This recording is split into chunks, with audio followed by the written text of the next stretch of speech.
रामायण में जो किरदार विभीषण ने निभाया था, क्या वही अब बिहार की सियासत में तेजू भैया निभा रहे हैं?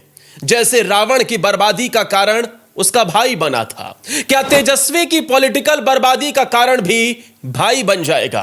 लालू परिवार में सिर्फ एक व्यक्ति जो धर्म से चलता हो, जिसे अहंकार ना आता हो, जिसने आरोप लगाया कि साजिश के तहत उन्हें घर और पार्टी से भी निकाल दिया गया, जिसने कभी अपने भाई को राजा यानी बिहार की सियासत का सीएम बनाने की कसम खाई थी, आज वही अपने ही भाई को हराने के लिए एड़ी चोटी का जोर लगा रहा है। रामायण में जैसे विभीषण को उसके साम्राज्य घर से बेदखल किया गया था, कुछ वैसा ही तेजू भैया के साथ भी हुआ और अब उनके बीजेपी में जाने की अटकलें भी तेज हो गई हैं। और इसीलिए कहा जा रहा है कि क्या बिहार की सियासत के विभीषण बन गए हैं तेजू भैया। तेज प्रताप यादव, जिन्हें लोग प्यार से तेजू भैया कहते हैं, वही तेजू जो कभी अपने छोटे भाई तेजस्वी को राजा बनाने की कसम खाते थे, वही तेजू जो मंच से बोलते थे मेरा भाई मेरा गर्व है, वही तेज प्रताप यादव जो कहते थे लालू यादव के बाद इस परिवार की जिम्मेदारी मैं और मेरा छोटा भाई मिलकर उठाएंगे। लेकिन वक्त का खेल ऐसा पलटा कि तेज प्रताप अपने ही भाई की सियासी गद्दी को चुनौती दे रहे हैं। वही तेज प्रताप जिन्हें आज लोग कहते हैं बिहार की राजनीति का नया विभीषण। सवाल यह है कि क्या तेजू भैया आज वही किरदार निभा रहे हैं जो रामायण में विभीषण ने निभाया था? क्या लालू परिवार की सियासी लंका अब अपने ही भाइयों के बीच जलने लगी है? और क्या तेजस्वी की बर्बादी का कारण वही बनेगा जो रावण की बर्बादी का कारण बना था उसका भाई? दोस्तों, यह कहानी एक भाईचारे के टूटने की नहीं है, यह कहानी उस प्यार के पत्थर बनने की है जो कभी राजनीति की सबसे मजबूत दीवार हुआ करता था। तेज प्रताप यादव बिहार के लालू यादव के बड़े बेटे, एक समय अपने परिवार की शान, महादेव के भक्त और बिहार के युवाओं के बीच अलग पहचान। एक तरफ पूरा लालू यादव का परिवार रख लीजिए और एक तरफ आप तेज प्रताप यादव को अलग तराजू में रख लीजिए, क्योंकि तेज प्रताप यादव हमेशा से ही अपने परिवार से भिन्न विचारों से चलते नजर आए। उनका अंदाज अपने पिता से तो पूरी तरीके से मिलता था। लोग उनमें अगले लालू यादव की छवि देखते थे, क्योंकि लालू यादव के दिल में जो रहता था वही जुबान पर रहता था। लालू यादव गरीबों से भी मिलते थे, लालू यादव उनके साथ बैठ भी जाया करते थे, उनके साथ रोटी खाया करते थे। लालू यादव कभी भी अपने आप को अलग तरीके से पेश करने की कोशिश नहीं करते थे। लालू जैसे दिखते थे वैसे ही वो खुद को पेश करते थे। और तेज प्रताप के सामने भी कुछ ऐसा ही है।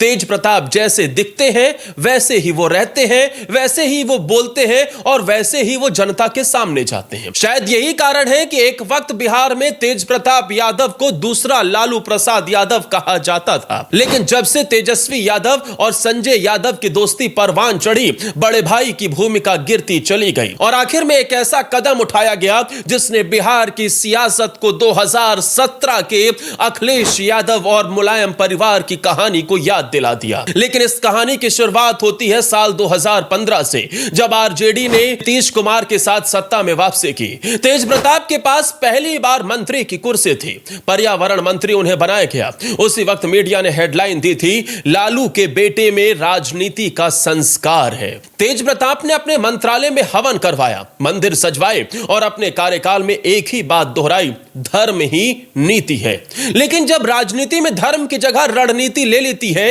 तब परिवार भी एक युद्ध भूमि बन जाता है। तेजस्वी और तेज प्रताप, दो भाई, एक पिता का सपना, लेकिन दोनों की अलग सोच। तेजस्वी क्रिकेट से राजनीति में आए, धीरे धीरे करके वो आगे बढ़ते चले गए, डिप्टी सीएम बने और सीएम बनने के लिए वो लड़ाई कर रहे हैं। लेकिन दूसरी तरफ तेज प्रताप भावनात्मक, आध्यात्मिक और बेबाक। एक चाहता था सत्ता की रणनीति, दूसरा चाहता था सत्य की राजनीति, और यहीं से शुरू हुआ वो टकराव।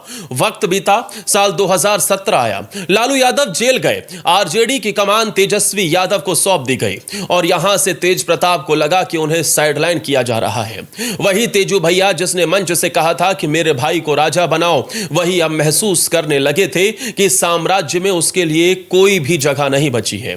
कहा जाता है कि विभीषण ने भी रावण को कई बार समझाया था, अहंकार छोड़ दो, नीति अपनाओ, लेकिन ना रावण माना, ना अपना अहंकार उसने कम किया और फिर विभीषण को भी अपने साम्राज्य से बेदखल कर दिया। कुछ ऐसे ही आरोप तेज प्रताप यादव, तेजस्वी यादव पर लगाते हैं। वो कहते हैं कि परिवार के अंदर जयचंद की एंट्री हो गई है। वो कहते हैं कि परिवार में जिसे सबसे ज्यादा प्रेडिक्ट किया जा रहा है वो अहंकारी हो गया है। वो कहते हैं कि तेजस्वी यादव के अंदर अहंकार है और उसे सीएम नहीं बल्कि झुनझुना पकड़ा देना चाहिए। इसी से शुरू होती है लालू यादव परिवार के दो फाड़ होने की कहानी और अब कहीं ना कहीं ये दो फाड़ होने की लड़ाई बहुत आगे जा चुकी है। अब यहां से मुश्किल यह है कि तेज प्रताप यादव अपने कदम पीछे खींचे, क्योंकि अब दोनों भाइयों की सार्वजनिक तौर पर मुलाकात भी नहीं होती। बीते दिनों एक इंटरव्यू खूब वायरल हुआ, समधीश अनफिल्टर्ड का वो इंटरव्यू यूट्यूब चैनल पे, जब वो तेज प्रताप यादव का इंटरव्यू ले रहे थे। वो एयरपोर्ट पर थे। एयरपोर्ट में तेज प्रताप यादव शॉपिंग कर रहे थे, कुछ कपड़े ले रहे थे और उसी दौरान उनके साथ समधीश भी थे। तभी कैमरा पैन होता है और वहां तेजस्वी यादव की एंट्री होती है। तेजस्वी यादव भी एयरपोर्ट पर, क्योंकि नेताओं की भीड़ अमूमन देखने को मिलती है, क्योंकि चुनावी समय है और ऐसे में सभी नेता अपनी रैलियों की तरफ जा रहे होते हैं, तो तेजस्वी यादव भी एयरपोर्ट पर पहुंचे थे। अब समधीश वहां उनके पास जाते हैं, लेकिन तेज प्रताप यादव स्टोर से बाहर नहीं निकलते। तेज प्रताप ने जैसे ही देखा तेजस्वी वहां खड़े हैं तो वो वापस से चले गए, इग्नोर करके अंदर स्टोर की तरफ। तो उसके बाद सवाल भी पूछा गया कि क्या भाइयों की बात नहीं होती है, तो तेज प्रताप ने कहा नहीं, बिल्कुल नहीं। अब जिस तरीके से तेज प्रताप की कहानी है उसने बिहार की सियासत को इस वक्त हिला कर रख दिया है। तेज प्रताप अब अपनी नई पार्टी जनशक्ति जनता दल के साथ चुनावी मैदान में है। यह लड़ाई और ज्यादा दिलचस्प तब हो गई जब तेज प्रताप यादव के खिलाफ महुआ में प्रचार करने के लिए खुद तेजस्वी यादव पहुंच गए। उन्होंने कहा कि किसी व्यक्ति से बड़ी पार्टी है, सीधी चुनौती तेज प्रताप यादव को थी। लेकिन तेजू भैया भी कम नहीं थे। उसी दौरान उन्होंने ऐलान कर दिया कि अब एक नहीं, राघोपुर में जाके दो हेलीकॉप्टर उतारेंगे। राघोपुर में उन्होंने किया भी, वहां उतरे, वहां मंच से भाषण दिया और यह तक कह दिया कि अहंकार को मिट्टी में मिलाएंगे, छोटे भाई को चुनाव के बाद झुनझुना पकड़ाएंगे। खैर, तेज प्रताप यादव की सियासत के ये किस्से तो आपने खूब सुन लिए हैं, लेकिन इस कहानी का सबसे बड़ा ट्विस्ट यह है कि तेज प्रताप यादव अब एक और नई पारी की शुरुआत कर सकते हैं और वो पारी बिहार ही नहीं बल्कि लालू यादव की विरासत को भी सबसे बड़ा झटका होगी, क्योंकि तेज प्रताप यादव के बीजेपी के साथ जाने की अटकलें तेज हो गई हैं। अगर भारतीय जनता पार्टी के साथ तेज प्रताप यादव जाते हैं तो यह लालू परिवार के पैरों तले जमीन खिसकने जैसा ही होगा। यह तेजस्वी यादव के पॉलिटिकल करियर की बर्बादी भी हो सकती है। यह लालू यादव के राजनीतिक साम्राज्य के ध्वस्त होने का एक एग्जाम्पल भी सेट हो सकता है। दोस्तों, अब इसे समझिए, जब 2019 में तेज प्रताप ने कहा था कि अब मैं अपनी पार्टी बनाऊंगा, लालू राबड़ी मोर्चा, और पूरे बिहार में हलचल मच गई थी। हालांकि उसके बाद कई बार दोनों आमने सामने आए, दोनों साथ भी नजर आए, कई बार एक बार फिर से दोनों भाइयों के मिलन जुलन की तस्वीरें भी दिखाई देने लगी। लेकिन साल 2025 में तेज प्रताप का अनुष्का से प्यार का पहली बार पब्लिक होना, फोटोज पर फोटोज अपलोड हुए। एक तरफ तेजू भैया का प्यार परवान चढ़ रहा था, दूसरी तरफ उनका परिवार उनके खिलाफ हो गया। जब बिहार में सियासी सरगर्मी अपने शबाब पर थी, तभी यह सब बिहार के सबसे बड़े राजनीतिक घराने में हो रहा था। तेजस्वी का महुआ में तेज प्रताप के खिलाफ अपनी पार्टी के लिए प्रचार करना, फिर तेज प्रताप का राघोपुर में जाकर तेजस्वी के खिलाफ आक्रामक प्रचार करना, एक इंटरव्यू के दौरान दोनों आमने सामने हुए तो एक दूसरे को इग्नोर कर देना, फिर परिणाम के बाद जिसकी ज्यादा सीट उधर जुड़ने का तेज प्रताप यादव का संकेत देना। वक्त बीतता है और एयरपोर्ट पर एक दिन रवि किशन के साथ तेज प्रताप यादव की मुलाकात होती है। हालांकि एयरपोर्ट पर ऐसे क्योंकि नेता लगातार पहुंचते हैं और टकराना आम बात है। रवि किशन भी किसी रैली में जा रहे थे, तेज प्रताप यादव भी। लेकिन इस टकराने के बाद जो तस्वीर निकलकर सामने आई वो बिहार की सियासत के एक नए अध्याय के शुरू होने की कहानी बन गई, क्योंकि तेज प्रताप यादव और रवि किशन ने वहां पर एक साथ मीडिया से बातचीत की। दोनों ने एक दूसरे को गले लगाया और फिर रवि किशन ने कहा कि दोनों के दिल मिलते हैं, वो भी महादेव को प्रेम करते हैं और हम भी महादेव को मानते हैं, वो भी श्री कृष्ण और श्री राम को मानते हैं, हम भी श्री राम और श्री कृष्ण को मानते हैं। तेजू भैया ने कहा मैं भी तिलक लगाता हूं, वो भी तिलक लगाते हैं, बहुत समानताएं हैं, दोनों की सोच मिलती है। तेजू भैया के दिल पर जो आता है वही उनकी जुबान पर आता है और वो दिल के बहुत साफ आदमी है, ये खुद रवि किशन ने कहा। इसके बाद जब तेज प्रताप यादव से सवाल किया गया तो उन्होंने कहा कि भैया जिसकी जीत यानी कि जो गठबंधन जीतेगा हम उसकी तरफ जा सकते हैं, सारे दरवाजे हमारे खुले हैं।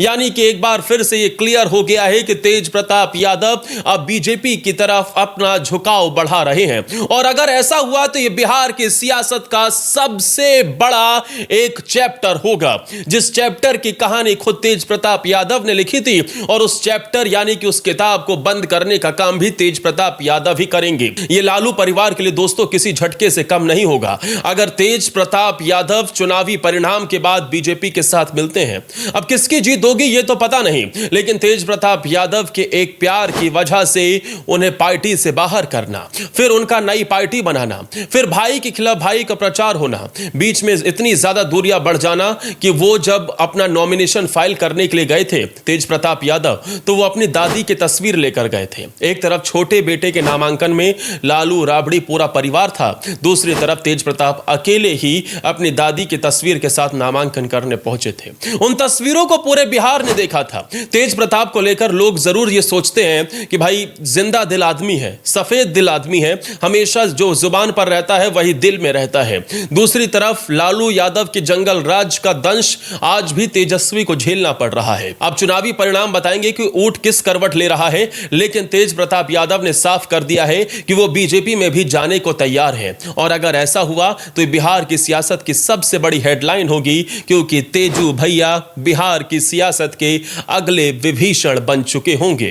खैर, अगर आपको यह वीडियो पसंद आई हो तो प्लीज हमारे चैनल को सब्सक्राइब कर लेना, बेल आइकन दबा देना, जिससे हर वीडियो की नोटिफिकेशन आप तक पहुंच सके।